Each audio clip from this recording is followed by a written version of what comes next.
सभी साथियों को मेरा नमस्कार। मैं Sunny Srivastava, PGT special education teacher, एक बार फिर से स्वागत करता हूं आप सभी का अपने एक नए वीडियो में। जैसा कि आप स्क्रीन पे देख पा रहे होंगे, यहाँ पे लिखा हुआ है ऑटिज्म स्पेक्ट्रम डिसऑर्डर। तो आप समझ गए होंगे कि आज मैं आपसे एएसडी के बारे में बातें करने जा रहा हूँ। साथियों, 2 अप्रैल को पूरे देश दुनिया में जो है ऑटिज्म अवेयरनेस डे सेलिब्रेट किया जाता है, 2 अप्रैल को। और ये पूरा अप्रैल का महीना ही जो है हम ऑटिज्म अवेयरनेस मंथ के नाम पे मनाते हैं। दिल्ली के डिपार्टमेंट ने भी इस पे लगातार प्रयास करता है, हर साल प्रयास करता है। इस साल भी अब एक सर्कुलर लेके आया है, जहाँ पे हमें ऑटिज्म अवेयरनेस मंथ सेलिब्रेट करना है, जहाँ तरह-तरह की एक्टिविटी बतानी है, करानी है बच्चों के साथ, ताकि एक प्रॉपर अवेयरनेस जो है समाज के बीच में, स्कूलों में आ सके। और ऑटिज्म से जो बच्चे जो है जूझ रहे हैं, उन बच्चों को हम जो है मेन लाइन में लेकर आएँ किस तरीके से। आज की इस वीडियो में मैं आपको ऑटिज्म स्पेक्ट्रम डिसऑर्डर से भी इंट्रोड्यूस करूंगा। इसके साथ-साथ दिल्ली गवर्नमेंट ने क्या सर्कुलर दिया हुआ है, क्या गाइडलाइन हमें फॉलो करनी है यदि हम स्कूल में एज़ ए टीजीटी या पीजीटी एसईटी हैं, तो क्या हमें स्कूलों में काम करना है, किस तरीके से हमें अपनी रिपोर्ट बनानी है, वो सारी बातें आपको इस वीडियो में मिलेंगी। तो आपसे उम्मीद करता हूँ कि आप पूरी वीडियो में बने रहेंगे और साथ-साथ आपकी जो भी प्रॉब्लम्स होगी, चाहे वो रिपोर्ट बनाने की या एक्टिविटीज़ कैसे करानी है हमें स्कूलों लेवल पे, वो सब आपको यहाँ पे मैं बताऊँगा। तो यदि आपको मेरे चैनल पसंद आता है तो आप इसे ज़रूर सब्सक्राइब करें यदि अभी तक सब्सक्राइब नहीं किया आपने, और इसे लाइक, कमेंट और शेयर भी ज़रूर करें। तो आइए ज़्यादा समय ना लेते हुए मैं सीधा आपको लेके चलता हूँ अपने एक पीपीटी पे, जो कि मैंने आपके लिए बना रखी है।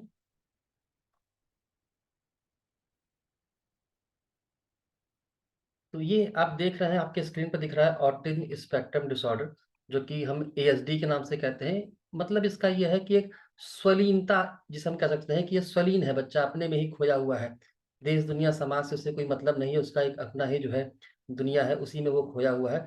तो इन बच्चों के साथ हम कैसे जो है एडजस्ट करते हैं, वो हम आपको बताने जा रहे हैं।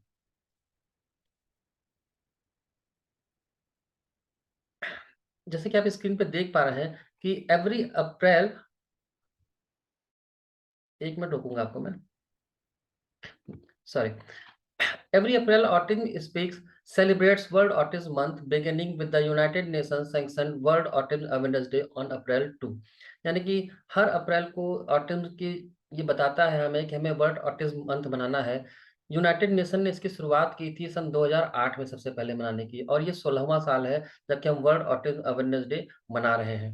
और ये पूरा अप्रैल का महीना ही जो है वर्ल्ड ऑटिज्म मंथ के नाम से भी सेलिब्रेट करते हैं। आगे बता रहा है, through out the month we focus on sharing stories and providing opportunity to increase understanding and acceptance of people with autism, fostering worldwide support। यानी कि पूरे मंथ में हम तरह-तरह की स्टोरियाँ सुनाते हैं, शेयर करते हैं, जो है अपॉर्च्युनिटी देते हैं, ताकि जो है लोगों के बीच में ऑटिज़्म से जो भी पीपल है उनके लिए एक्सेप्टेंस बढ़े, उनकी समझ बढ़े और पूरे देश दुनिया में उनको एक समर्थन सा मिल सके। This year we are committed to standing together to make a world of difference for people on the spectrum. यानी कि जो पर्सन जो है ऑटिज़्म से पीड़ित हैं, ऑटिज़्म के शिकार हैं, उन सबको हमको साथ में लेके चलना है। इस बार का ये हमारा कमिटमेंट है। This year 2023 world autism awareness day की थीम क्या है, वो भी हमें जानना बहुत ज़रूरी है। तो transforming the narrative contribute at home, at work, in the art and in the policy making. यानी कि जो पूरे कथा का सार है, जो ट्रांसफॉर्मिंग यहाँ पे कह रहा है, वो ये है कि कंट्रीब्यूशन घरों में, वर्क प्लेस पे, आर्ट्स में, कल्चर में और साथ-साथ पॉलिसी मेकिंग में हमें ऐसा करना है कि ये ऑटिज़्म से जो भी लोग पीड़ित हैं या जो भी इसके शिकार हैं, वो सब मेन स्ट्रीम में जुड़ सकें, चाहे वो घर में हो, चाहे किसी वर्क प्लेस पे हो या हमारे कला संस्कृति में हो, या साथ-साथ जो भी पॉलिसीज़ बना रहे हैं, उनको हम लेके चलें। यानी कि a call to bring up awareness about autism, thus accepting and supporting autistic people in the society and work place. यानी कि एक ऐसी कॉल है, एक ऐसा बुलावा है अवेयरनेस होने का उन लोगों के लिए जो ऑटिज़्म से पीड़ित हैं, ऑटिज़्म का शिकार हैं। हम उन्हें एक्सेप्ट करें, उन्हें सपोर्ट करें, ताकि समाज में और वर्क प्लेस पे उनकी जो है एक्सेप्टेंस बढ़े।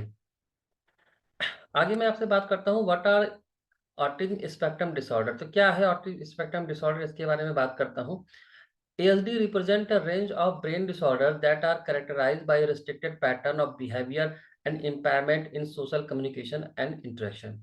तो यहाँ पे ASD का मतलब ये है कि एक ऐसा दिमागी रूप का डिसऑर्डर है, यानी कि दिमागी रूप से एक ऐसा प्रॉब्लम होता है, न्यूरोलॉजिकल इश्यू है, जिसकी वजह से कोई भी व्यक्ति या कोई भी बच्चा होता है, उसके बिहेवियर्स में काफ़ी रुकावट आती है। बिहेवियर जो उनका होता है काफ़ी डिफरेंट होता है और साथ-साथ उनका सोशल कम्युनिकेशन या इंटरेक्शन जो है वो इससे जो है इफ़ेक्टेड होता है। These disorder share common origin and features, यानी कि इस तरह का जो डिसऑर्डर होता है, यानी कि एएसडी का जो डिसऑर्डर है, इसका ओरिजिन जो है वो फीचर लगभग कॉमन होता है, but are classified as spectrum disorder because symptoms and severity vary among individuals, यानी कि लगभग मिलता-जुलता सबके अंदर साइन होता है, लेकिन फिर भी हर व्यक्ति में इसका जो सिम्पटम्स दिखता है वो काफ़ी डिफरेंट होता है। किसी में ज़्यादा दिखेगा, किसी में कम दिखेगा। कोई जो है बहुत हल्का लक्षण दिखता है, किसी में बहुत ज़्यादा लक्षण दिखता है। एक तरह से ये न्यूरोलॉजिकल इश्यूज़ है। आगे बात करते हैं what are the symptoms of autism spectrum disorder, कैसे हम पहचान करेंगे कि ऑटिज्म स्पेक्ट्रम डिसऑर्डर है। जब हम इसकी बात करते हैं तो symptoms behaviour of ASD can range from mild to severe, यानी कि जो सिम्पटम्स है एएसडी का वो माइल्ड से लेकर यानी हल्के से लेकर बहुत ज़्यादा गहराई तक भी हो सकता है, बड़े लेवल पे हो सकता है and may seem to appear gradually or suddenly, कभी-कभी ये धीरे-धीरे दिखता है और कभी-कभी एकाएक भी हमें दिख जाता है। अ टिपिकल डेवलपमेंट में B observed from birth more commonly become noticeable during the 12 to 36 month of period, यानी कि जनरली तो ये बर्थ से भी ऑब्जर्व किया जाता है, लेकिन जनरली जो हम देखते हैं बच्चों में एक 12 महीने से लेके 36 महीने तक, यानी कि 1 साल से लेके 3 साल के बीच में जो बच्चे होते हैं, उनमें ये ज़्यादा नोटिस कर सकते हैं। अब सिम्पटम्स में क्या इंक्लूड करता है उसके बारे में भी मैं आपको बताता हूँ।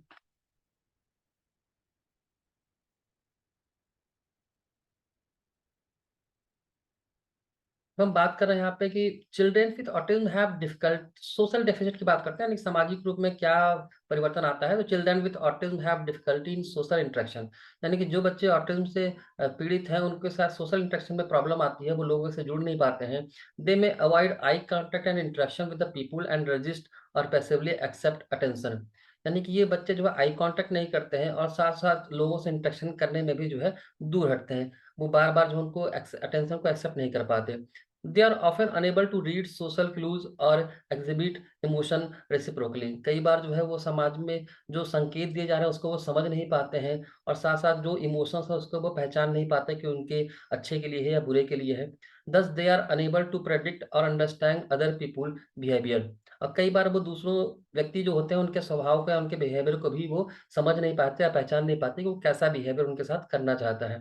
They may also have difficulty controlling emotions, may be disruptive or aggressive at times और may lose control, यानी कई बार होता है कि वो अपने इमोशंस पे भी कंट्रोल नहीं कर पाते हैं, किस तरह से उनको बिहेव करना है। कई बार बहुत गुस्से में हो जाएँगे, कभी-कभी अपना कंट्रोल खो जाएँगे, specially when frustrated and presented with a new situation or environment, head banging, hair pulling and other may occurs, यानी कि कई बार ऐसा होता है कि जब सिचुएशन उनकी काफ़ी खराब हो या कुछ नए सिचुएशन में आ जाए जिसके बारे में उन्होंने सोचा नहीं है या फ्रस्ट्रेटेड हैं, तो कई बार वो एडजस्ट नहीं कर पाते। उसमें कई बार क्या होता है कि वो अपना सिर पीटने लगते हैं जो है, उसके अलावा बालों को भी खींच सकते हैं। कई बार क्या होता है कि अपने को खुद नुकसान पहुँचाएँगे, खुद का जो है हाथ काट सकते हैं जो है, इस तरह की चीज़ें जो है वो शो करते हैं।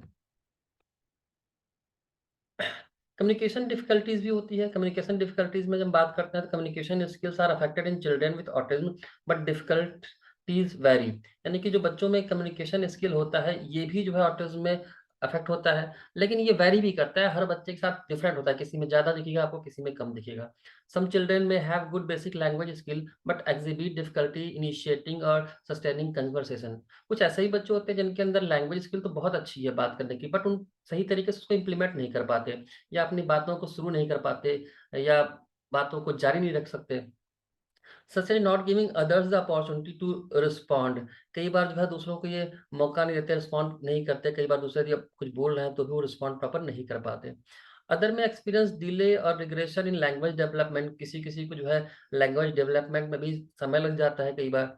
स्टिल अदर रिमेन्स म्यूट और मे यूज़ लैंग्वेज इन अनयूजुअल है। कुछ ऐसे भी होते हैं जो जनरली चुप रहते हैं, बोलेंगे ही नहीं या बोलेंगे भी तो ऐसी लैंग्वेज बोलेंगे जो कि मतलब यूजुअल नहीं होती। सच एज़ रिपीटिंग अ फ्रेज़, यानी कि कोई एक बात को बार-बार रिपीट कर देना और पैरोटिंग व्हाट दे हियर। इक्वलिया, यानी कि इक्वलिया भी होता है, जैसे तोते की तरह बिल्कुल जो आपने बोला वही रिपीट करते हैं। यदि आपकी बातें सुने और बार-बार उसी बात को रिपीट कर रहे हैं, तो कई बार वो नहीं समझ पाते उन्हें क्या बोलना है। तो इस तरह से उनका कम्युनिकेशन स्किल काफ़ी डिफ़िकल्ट हो जाता है।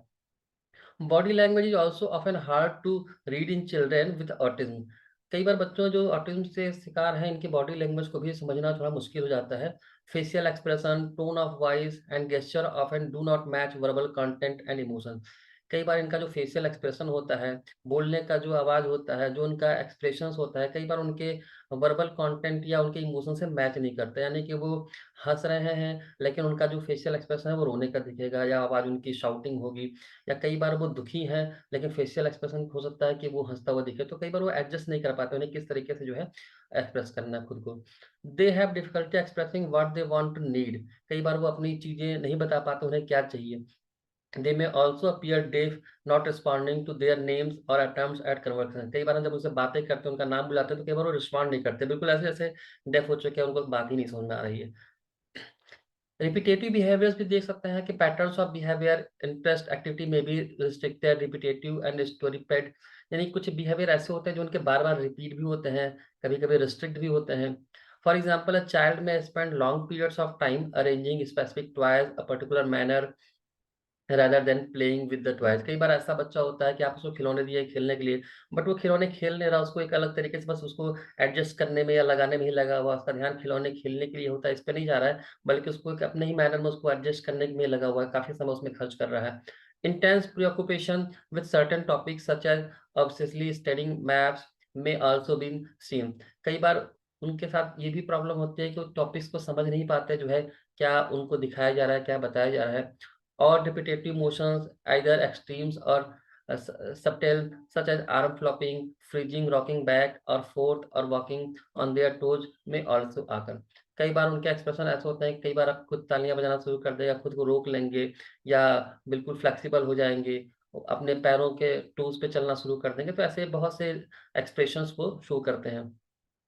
Often people with autism demand consistency in their environment. कई बार ये जो ऑटिज्म से पीड़ित होते हैं लोग, इनको अपने इन्वायरमेंट कंसिस्टेंसी से, ये बार बार कुछ चेंजेस को जो है वो बर्दाश्त नहीं करते, पसंद नहीं करते। A minor change in routine में भी ट्रेमेंडसली अपसेटिंग। कई बार कोई चेंज यदि इनके आसपास के माहौल में हो गया, तो इनको काफी अपसेट कर देता है। सेंसरी डिफिकल्टीज भी आती है in children with autism. The brain seems unable to balance the sense appropriately. यानी कि बच्चों के जो ऑटिज्म के बच्चे होते हैं, उनके साथ बहुत प्रॉब्लम होती है कि अपने ब्रेन को एडजस्ट कर सके, बैलेंस कर सके, सेंस के साथ सोच सके।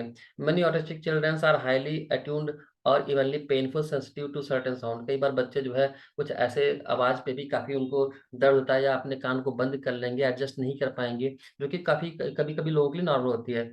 टेक्सचर, टेस्ट, स्मेल पे भी, यानी कि कोई टच कर रहे हैं या कोई टेस्ट ले रहे हैं, कोई स्मेल है, उस पे भी मतलब उनका रिएक्शन काफी डिफरेंट हो सकता है। Some seems ability to cold or pain but react hastily to things that would not bothers other children. कई बार वो ठंडा या दर्द को जो है पहचान नहीं पाते, और कई बार ऐसा रिएक्ट कर सकते हैं, देते हैं जिस पे जो है कोई अदर बच्चा होता तो शायद न करता। In some people the sense are even scrambled, for example touching a certain texture may induce a gagging response. तो कई बार उनका जो बिहेवियर होता है सेंस को लेके, वो बड़ा ही अजीब सा होता है। किसी चीज को टच करने के बाद उनका रिस्पॉन्स हो सकता है कि कभी वो बिल्कुल भी रिस्पॉन्ड ना करे, और कभी कभी जो है बहुत ही ज्यादा एक्साइटमेंट के साथ उसका एक अलग रिस्पॉन्स शो करें। तो सेंसरी डिफिकल्टीज भी इनके साथ आती है। कुछ एबिलिटीज भी होती है, अनयूजुअल एबिलिटीज हम कह सकते हैं। Rare cases some children with age display remarkable abilities such as drawing detail realistic pictures at a young age or playing on instrument without training. यानी कि ऐसे ही बच्चे होते हैं जिनके अंदर बहुत तरह के टैलेंट भी देख सकते हैं आप, जैसे कि ड्राइंग करने की अच्छी अच्छी कला है, रियलिस्टिक पिक्चर बना सकते हैं जबकि बहुत यंग एज में है, इंस्ट्रूमेंट खेल सकते हैं, बना सकते हैं जबकि उनको कोई ट्रेनिंग इसके लिए नहीं मिली है। Some can memorize difficult list of items such as statistics or names. This is called slates of intelligence of 70 skill. यानी कि कुछ ऐसे भी हैं जो कि स्टैटिस्टिक की डाटा, यानी कि नाम वगैरह भी याद कर लेते हैं, जो कि मुश्किल होता है लोग जनरल लोगों के लिए याद करना। तो ऐसी एबिलिटीज भी आप जो है देख पाते हैं। तो ये तो थी जो सिम्टम्स मैंने बताए हैं आपको एएसडी के लिए। आगे जो हमारा टॉपिक है वो ये है कि हाउ आर एएसडी डायग्नोस, यानी कि एएसडी को हम डायग्नोस कैसे करें, कैसे पहचान करें कि एएसडी जो है। तो to date no biological diagnostic test exist that detect autism. अभी तक तो कोई ऐसा टेस्ट बना नहीं है बायोलॉजिकल जिससे हमें पता चल सके कि ऑटिज्म है। But scientist are hopeful that advance imaging techniques and difference in blood levels of proteins in autistic versus normal children may have implications for diagnosis। यानी कि साइंटिस्ट लगे हुए हैं और उम्मीद करते हैं कि शायद ऐसी टेक्नोलॉजी आए कि ब्लड लेवल में प्रोटीन की जांच करने से ऑटिस्टिक और नॉर्मल चिल्ड्रन के बीच में कुछ डिफरेंस जो है उनको मिल सकता है, तो शायद कुछ डायग्नोसिस में कुछ इजी जो है कुछ रिजल्ट पॉजिटिवली आए। तो इस पे भी हमारा साइंटिस्ट जो है लगे हुए हैं। Already improved diagnostic procedure have allowed clinicians to diagnose children at a younger age। Already बहुत से डायग्नोस्टिक टेस्ट हैं जो कि ऑलरेडी करते हैं यंगर एज में बच्चों को जो है आइडेंटिफाई करने के लिए क्लिनिकली कि किस तरीके से क्या वो एसडी से संबंधित हैं, एसडी से पीड़ित हो रहे हैं क्या, इस तरह से। फिर भी देखा जाए तो between 18 month to 36 month symptoms क्या होते हैं कि भाई लिमिटेड पीरियड प्ले, यानी कि उनका खेलने की सीमा भी निश्चित होती है, सीमित होती है। Lack of pointing to demonstrate interest, वो अपना इंटरेस्ट नहीं बता पाते, उसको पॉइंट नहीं कर पाते कि भाई क्या उनका इंटरेस्ट है। Reduced gaze following less frequent demonstration of repetitive stereotype behaviours, कई बार जो है वो फ्रिक्वेंटली नहीं बता पाते कि बिहेवियर डिमॉन्स्ट्रेशन नहीं करते या रिपीट करते रहते हैं बार बार। इस तरह की चीजें आपको दिखेंगी जनरली जो 18 मंथ से 36 मंथ में होते हैं बच्चे। In the children with autism between 2 years to 3 years of age the following features में बी ऑब्जर्व, यानी कि जो बच्चे 2 से 3 साल में, उनमें आप देखते हैं कम्युनिकेशन डिफिकल्टी। जनरली 2 साल के बाद बच्चा बातचीत करना शुरू करने लगता है, तो कम्युनिकेशन डिफिकल्टीज आप उसमें नोटिस कर सकते हैं। Socialising deficit with care givers, यानी कि जो बच्चों का ध्यान भी रख रहा है उनके साथ भी वो सोशलाइज नहीं हो पा रहे हैं, तो ये भी आप देख सकते हैं। परसेप्चुअल सेंसिटिविटी, यानी कि एक अवधारणा अपने मन में बना के रखे हैं, उस ये प्रॉब्लम भी आती है बच्चों के साथ। और उसके अलावा भी कुछ अदर डिफिकल्टी बिहेवियर भी जो है आती है। तो इस तरह की प्रॉब्लम जो है यहाँ पे देख सकते हैं। How are ASD treated? तो there are no one treatment for ASDs, however it is widely accepted that earliest intervention allow the best outcomes। तो यहाँ पे जब हम एएसडी के ट्रीटमेंट की बात करते हैं तो यहाँ पे देखिए कोई पर्टिकुलर ट्रीटमेंट तो इनके लिए बताया नहीं गया है। However, it is widely accepted that the earliest intervention allow the best outcomes। यानी कि यदि हम अर्ली इंटरवेंशन की कर लेते हैं तो उसका एक अच्छा रिजल्ट आता है। Treatment generally address both cognitive and behaviour functioning. Treatment दोनों तरह के कॉग्निटिव लेवल पे भी और बिहेवियर पे भी फंक्शन करता है। दे में include a combination of medication for challenging behaviour, यानी कि जिसके बिहेवियर में प्रॉब्लम है उसके लिए मेडिकेशन करना।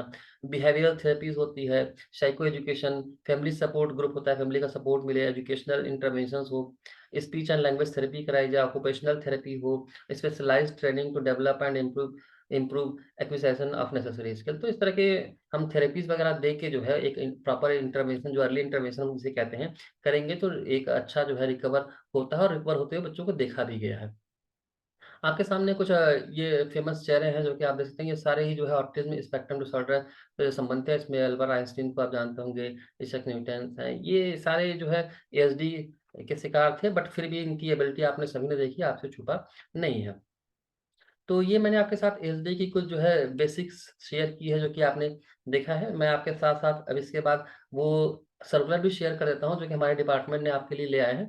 तो देखिए 1 तारीख का ये सर्कुलर है 1 अप्रैल 2023 का, जहाँ पे हमारे दिल्ली डिपार्टमेंट से जो है इंक्लूसिव एजुकेशन ब्रांच है, वहाँ से निकाला गया है कि यहाँ बता रहे हैं कि every year in April we celebrate world autism month and April 2 is celebrated as world autism awareness day. It is always appreciable to celebrate by spreading awareness, encouraging understanding and promoting inclusion in various disability at school level।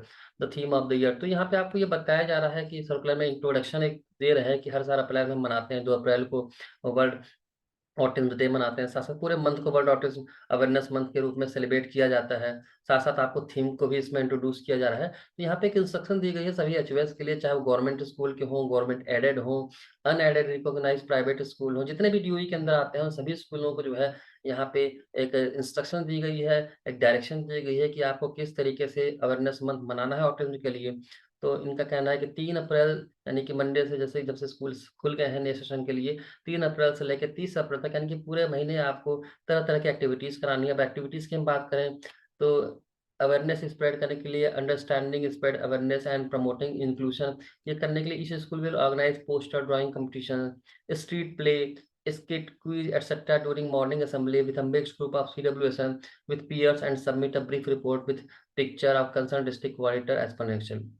यानी कि पूरे month में आपको morning assembly में भी आप activities करा सकते हैं, पोस्टर बनवा सकते हैं, बच्चों से ड्राइंग करवा सकते हैं, कोई स्ट्रीट प्ले, नाटक वगैरह स्किट करा सकते हैं, क्विज़ शो कर सकते हैं। तो कई तरह की एक्टिविटीज़ हैं जो कि पूरे मंथ आप करें और साथ-साथ उसकी पिक्चर्स वगैरह भी आप खींच के रखें, जिससे कि एक अच्छी अवेयरनेस जो है पूरे स्कूल में, समाज में फैल सके। तो ये हमारे डायरेक्टर साहब की तरफ से ऑर्डर आया था, हिमांशु गुप्ता जी जो कि इसमें डायरेक्टर हैं हमारे।